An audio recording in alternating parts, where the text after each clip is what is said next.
Hello guys, this is Isha and मैं आपका स्वागत करती हूँ ईशाज ट्यूट्स में। आज हम पॉइजनस इक्वेशन देखेंगे, उसका डेरिवेशन डीप में जाकर देखेंगे, अच्छे से पहले कंसेप्ट समझ कर लेंगे। ये टॉपिक बेसिकली फ्लूइड डायनामिक्स से रिलेट करता है, तो आइए देखते हैं। इससे पहले कि हम डेरिवेशन की तरफ बढ़े, हमारे लिए ये बहुत इंपॉर्टेंट है कि हमें एक्चुअल में वेलोसिटी प्रोफाइल पता हो विस्कस फ्लूइड्स का, कि जब किसी भी सरफेस पे लिक्विड फ्लो करता है तो उसकी स्पीड जो होती है वो कैसे वेरी करती है, मतलब उसकी जो वेलोसिटी रहती है फ्लूइड की फ्लो करने की वो कैसे वेरी करती है। तो इधर आप देख सकते हैं ये फ्लो ऑन ग्राउंड का वेलोसिटी प्रोफाइल है। जब कोई भी लिक्विड या फ्लूइड ग्राउंड पे फ्लो करता है तो आप हमेशा एक चीज ध्यान में रखिए कि जब भी किसी सरफेस के कांटेक्ट में फ्लूइड आता है तो उसकी वेलोसिटी वहाँ पर मिनिमम रहती है। तो यहाँ पे आप देख सकते हैं कि फ्लो ऑन ग्राउंड है, तो जब ग्राउंड के कांटेक्ट में है ये तो उसकी वेलोसिटी सबसे लीस्ट है।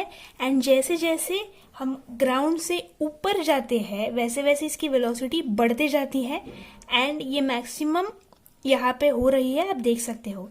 वैसे ही फ्लो थ्रू अ पाइप, तो पाइप में आप देख सकते हैं कि इधर से एंड इधर से कांटेक्ट हो रहा है फ्लूइड के साथ, तो वहां पर फ्लूइड की वेलोसिटी ये लोएस्ट है। आप यहाँ पे भी देख सकते हो velocity of fluid is the lowest. And जैसे जैसे हम पाइप के बीच में, पाइप के मिडिल पॉइंट में जा रहे हैं वैसे वैसे हमें ये समझ में आ रहा है कि velocity increasing and it is becoming maximum in the middle of that pipe. जब पाइप के मिडल में हम आते हैं तो वेलोसिटी हाईएस्ट हमें मिलते हैं। तो ये एक बेसिक कंसेप्ट थी जो कि आपको पता होनी चाहिए ताकि आप समझ सके कि पॉइजनस इक्वेशन का काम क्या है, या ये इक्वेशन और ये फॉर्मूला हमें क्या बताता है। तो आइए देखते हैं अब फॉर्मूला। तो अब हम समझ कर लेंगे कि पॉइजनस इक्वेशन या पॉइजनस फॉर्मूला का क्या यूज है और हम क्यों इस फॉर्मूला को यूज करते हैं। तो हमने यहाँ पे देखा कि जब कोई भी फ्लूइड पाइप में से फ्लो हो रहा है तो उसकी वेलोसिटी डिफर करती है हर एक पॉइंट पर। वैसे ही मान लीजिए ये कोई तो भी एक पाइप का टुकड़ा हमने लिया है, पीस ऑफ पाइप। ये पाइप है या आप कैपिलरी ट्यूब भी कंसिडर कर सकते हो। तो जब भी कोई भी फ्लूइड या कोई भी लिक्विड इस पाइप में से या कैपिलरी ट्यूब में से फ्लो हो रहा है तो उसकी वेलोसिटी का प्रोफाइल ऐसे होगा। मतलब यहाँ पे अगर हम कंसिडर करेंगे मिडिल ऑफ द पाइप में कंसिडर करेंगे तो उसकी वेलोसिटी हाईएस्ट रहेगी एंड यहाँ से वो डिक्रीज होते जाएगी। हम अगर किसी भी पॉइंट पर कंसिडर करें तो हमें फ्लूइड की डिफरेंट वेलोसिटी मिलेगी अगर कोई भी फ्लूइड इसमें से फ्लो कर रहा है। लेकिन अगर इस क्रॉस सेक्शन पे, इस सरफेस पे हमें अगर एक डेफिनेट वेलोसिटी निकालनी है, रेट ऑफ डिस्चार्ज निकालना है कि यहाँ से कितना रेट से फ्लो हो रहा है लिक्विड, तो उस चीज के लिए हम यूज करते हैं पॉइजनस इक्वेशन। तो पॉइजनस साइंटिस्ट की अजम्पशंस के ऊपर से हम देखेंगे कि ये वेलोसिटी है, वेलोसिटी एट दिस सरफेस, जो कि हमें फाइंड करनी है, हमारा मोटो ही वो है। तो velocity is directly proportional to pressure. Naturally जितना ज़्यादा प्रेशर होगा उतनी ज़्यादा वेलोसिटी होगी। एंड उस साइंटिस्ट के अजम्पशन से ही velocity is directly proportional to the r to the power 4। r मतलब कि रेडियस ऑफ दिस पाइप है and v is inversely proportional to the coefficient of viscosity, ये है ईटा। तो ये कैसे, तो अगर आप कंसिडर कर लीजिए कि इस पाइप में से हनी फ्लो हो रहा है या एंड दूसरे पाइप में से वाटर फ्लो हो रहा है, तो नेचुरली हनी का coefficient of viscosity is greater than that of the water. जिस रेट से फ्लो हो रहा होगा वो नेचुरली कम रहेगा जिस रेट से वाटर फ्लो हो रहा है। तो naturally velocity will be inversely proportional to that of the coefficient of viscosity and velocity is inversely proportional to the length of the pipe naturally। उन सारे रिजल्ट्स को हमने यहाँ पर कंबाइन कर दिया है। तो वेलोसिटी मतलब कि discharge volume flow rate is directly proportional to P R to the power 4 by eta L. And constant of proportionality यहाँ पर के है जिसकी वैल्यू एक्सपेरिमेंटल बेसिस पे पाई बाई 8 फाइंड की है। तो v is equals to pi P R to the power 4 by 8 eta L. अब यहाँ पे आप सोच रहे होंगे कि व्हाट इज पी। तो P is the pressure difference.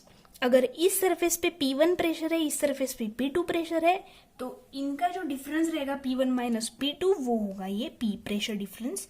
And आप यहाँ से देख सकते हो कि हमने अगर ऊपर प्रेशर डिफरेंस रखा है एंड बाकी की चीज़ें डिनोमिनेटर में ले ली तो हमें मिलेगा V equals to P by 8 eta L by pi R to the power 4 and 8 eta L by pi R to the power 4 इसे हम R बोलेंगे, जो कि लिक्विड रेजिस्टेंस हम उसे बोलते हैं, वो हम और डीप में जाकर देखेंगे।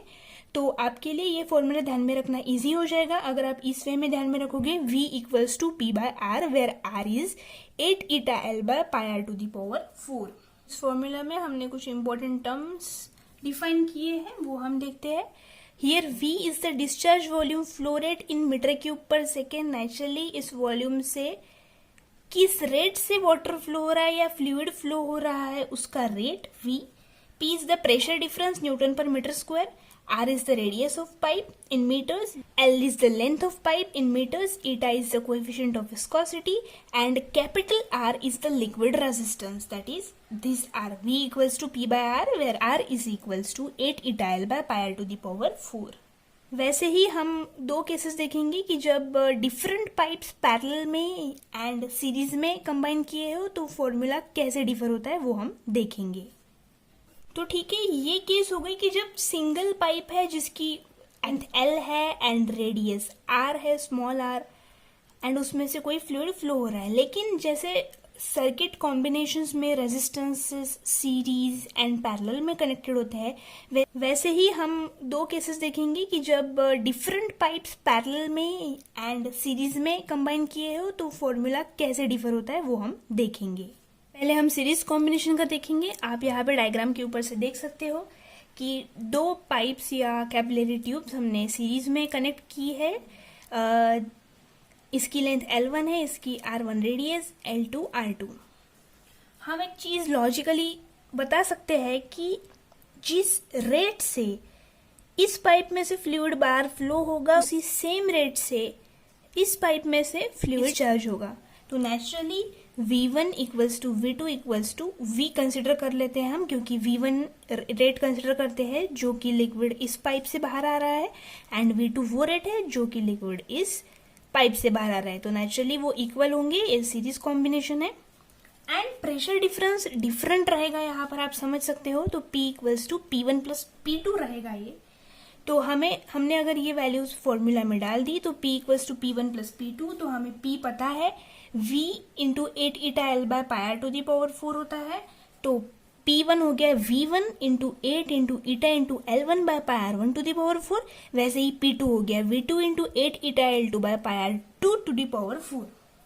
अब हमें पता है V1 equals to V2 equals to V consider किया है हमने, तो हम V कॉमन ले लेंगे क्योंकि V1 equals to V2 equals to V है। V हमने कॉमन ले लिया एंड हमें यहाँ पर मिला ब्रैकेट में जो रहा है हमने वो लिख दिया वैसे।